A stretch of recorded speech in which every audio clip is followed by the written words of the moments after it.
अस्सलाम वालेकुम नाज़रीन, मेरा टीवी न्यूज़ में पहली कार आया सायरा सुब्रो हिन बुलेटिन में मूसां गॾु साथ ॾींदी प्रिया गुल। सभ खां पहिरीं हिकु नज़र हेडलाइन ते।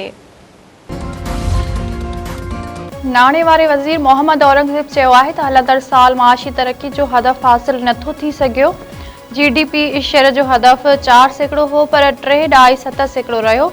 सनअती तरक़ी जा हदफ़ बि हासिल न थी सघिया। आलमी सतह ते गैर यकीनी वारी सूरत हाल तरक़ी खे दचको रहियो। विच ओभर सूरत हाल पैदा न थिए हा त GDP शहर 4% खां मथे वञे हा। चौमासी जे बरसातुनि सां मईशत मुतासिर थी। इस्लामाबाद में इक़्तिसादी सर्वे पेश कंदे नाणे वारे वज़ीर वधीक चयो आहे त हुकूमत बहराननि खे मुंहुं ॾेई कामयाब थी रही आहे। अंदरिन ऐं ॿाहिरिन चैलेंजिस बावजूद मुल्की मईशत बहितर थी रही आहे। तहरीक इंसाफ चेयरमैन बैरिस्टर गुहर चयो आहे त हीअ बजट अवाम दोस्त न हूंदी। महांगाई अॻु ई वधीक आहे।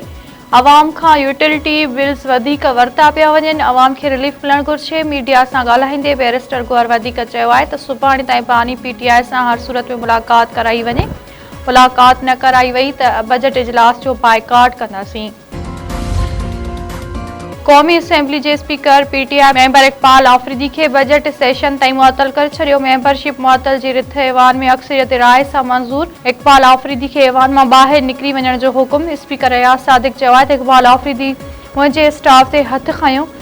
DG मीडिया ऐं पुलिस सां बदतमीज़ी कई। हर अधु कलाक खां पोइ कोरम जी निशानदी नथी करे सघिजे। गिलगित बिल्तिस्तान में हुकूमत ठाहिण लाइ पीपल्स पार्टी ऐं नवाज़ लीग अॻवाननि विच में मुशावरती मुलाक़ात। हुकूमत ठाहिण जे इम्कानी फार्मूले सियासी ताउन ऐं ॿियनि मामलनि ते ॻाल्हि ॿोल। हुकूमत साज़ी जे हवाले सां तजवीज़ुनि मरकज़ी क़यादत आॾो रखण जो फ़ैसिलो। PP वफ़द में नियर बुखारी, कमरुज़्ज़मा, कायरा शर्जिल मेमण ऐं नासिर शाह शामिल हुआ। नवाज़ लीग तरफ़ां अमीर मकान ऐं हाफ़िज़ हफ़ीज़ुर रहमान शरीक। PP वफ़द जो चवणु आहे त गिलगित बिल्तिस्तान जे अवाम पीपल्स पार्टी खे मैंडेट ॾिनो आहे। सिंध में सिज बाहि वसाइण लॻो। माण्हू घरनि ताईं महदूद। अॼु सभ खां वधीक गर्मी पद दादू में 51 सेंटीग्रेड रिकॉर्ड। नवाबशाह में 50, लाड़काणे में 48, हैदराबाद, सखर ऐं जैकबाद में 47 डिग्री सेंटीग्रेड गर्मी पद रिकॉर्ड कयो वियो। मौसमियात खाते पारां सुभाणे ताईं गर्मी जी शिदत बरक़रार रहण जी अॻकथी। मांजंद वेझो पोरिय जे घर खे बाहि, 2 मासूम ॿारहा सड़ी फौत।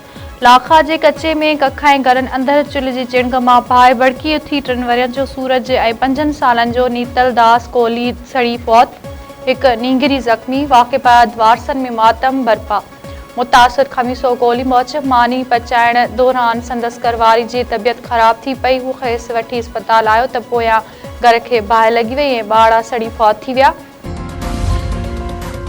सिंध जे मुख़्तलिफ़ इलाइक़नि में बिरादरी ऐं कारे तकरारनि तां 3 ॼणा क़तल। रते देरे में कारहे मामले तां जवाबदारनि जे घर ते हमलो। हथियारनि जा मुंहं खोले छॾिया। फायरिंग में एजाज़ चलबाणी मारिजी वियो। संदसि पुट जावेद ऐं मुश्ताक ज़ख़्मी।